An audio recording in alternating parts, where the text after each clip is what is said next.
Hi, I'm Scott Wolf, and these photos belong to Disney legend Harriet Burns, and they contain rare bits of Haunted Mansion history. I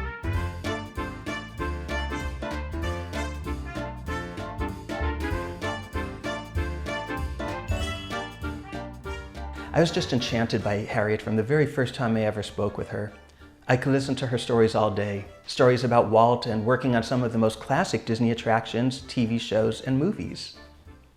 Here's a photo of me and Harriet. I encourage you to watch my previous video I did about Harriet's fascinating career at Disney. Harriet worked on everything from Sleeping Beauty Castle at Disneyland right up to World Showcase in Epcot. I felt like I could ask her about anything Disney and she had first-hand information about it. In 2007, I was talking to her about the Haunted Mansion. She was telling me about Eleanor Audley, who's the voice you hear of Madame Leota, who appears in the Crystal Ball. It's not Eleanor Audley's face in the attraction, but it's her voice. Harriet told me that she worked with Eleanor a few years earlier when Eleanor did the voice of Maleficent for the classic Disney animated film Sleeping Beauty. You see, Harriet didn't just work on Disneyland things. If Walt Disney thought you could do something well, he'd have you do that. It didn't matter what department you worked in, and Harriet created the Maleficent headdress for the animators to use as reference. She sculpted and then cast a beautiful real-life version of the costume. The animators filmed live actors to act out the scenes, and they would use that film as reference when they animated.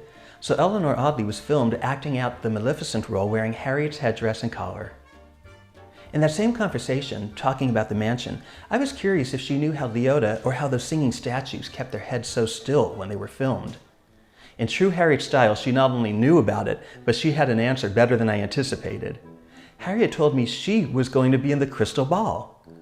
I want to play the audio from that conversation for you so you can hear directly from Harriet telling me all about it. She told me about that experience and why Leota Toombs, or Lee as she called her, ended up getting the role. I did all of that at the beginning at the studio, and then we moved over to Glendale. Then once I got over to Glendale, then they said, you know, we'll have to have a crew, so we'll let you have 3 girls, and Joyce Carlson was one of them. She's the one that just died. Yeah. And dear Joycey. And Lee Toombs was another one. Leota, right? Yes, we always called her Lee. They were my first girls, and then after I trained them, well then, there were many after that. And who was the third one? Glenn Van Kessel. But she was a character, but anyway, that was it. Do you know when they recorded the singing statues, how they kept their heads so still? Well, they had me in a brace one time, you know, where, well, I was going to be Madame Leota. You were going to be? Really? Yeah, yes. And so they had me in this brace speaking, and then when it finished, my features were too small. It didn't fit the mold. And see, Lee's skull was much larger than mine. Her bones was just larger. Yeah. And, you know, she had big shoulders and everything. Oh, wow. And we didn't realize that. And so I didn't work. I still got the slides of it. Oh, but, you're kidding? Yeah, of mine, you know, but it didn't work, so. Oh, I'd love to see that sometime. So it was like a brace that they had you in? Yes, my neck, my head, everything was just dead still, you know. So, yeah. You know, What was it, like behind your head holding it, or? Yes. It would be like, what would it be like? Well, I can't describe it. Probably one of a kind. Yeah, they probably did it, one of my But I flunked the Leota test. Yeah. Well, of course, they weren't calling it Madame Leota then. They were calling it Madame Lazonga or somebody, I don't know. Oh, really? I don't remember it now. It might be surprising that Harriet's image wasn't used because her facial features were too small, but this was before computers. Today you can stretch or alter video so easily, but this was the 1960s. In my opinion, what they accomplished in the Haunted Mansion is even more astonishing when you realize just how archaic the technology was in those days. But that was the case with so many of the projects that Harriet told me about. What fun it was to see those slides of Harriet all made up to be filmed for the Haunted Mansion. Harriet worked on so many of the original scale models of various lands and attractions, and mixed in with these Haunted Mansion slides were these 2 slides.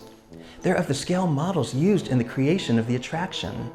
It was remarkable to me to know just how much she did on everything.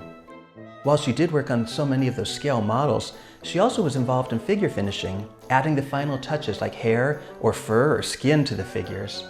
I've got so many stories she's told me all about the challenges working on those great projects, and stories of Walt Disney too. Walt was so fond of her. Although Harriet's face didn't make it into the Haunted Mansion, there is a tribute to her at the Magic Kingdom in Walt Disney World. Many of the tombstones you see outside of the Haunted Mansion attractions feature first names of people who were a big part of the attraction's creation. And in this photo I took of the graveyard, there's Harriet's tombstone. It reads, "First Lady of the Opera, our haunting Harriet. Searched for a tune, but never could carry it." That was just a silly rhyme. In reality, she was quite musical. While she may be the First Lady of the Opera on that epitaph, she truly was the First Lady of Walt Disney Imagineering, the first female Imagineer. Harriet was such an inspirational person to me, and I thank you for letting me share some of her stories with you.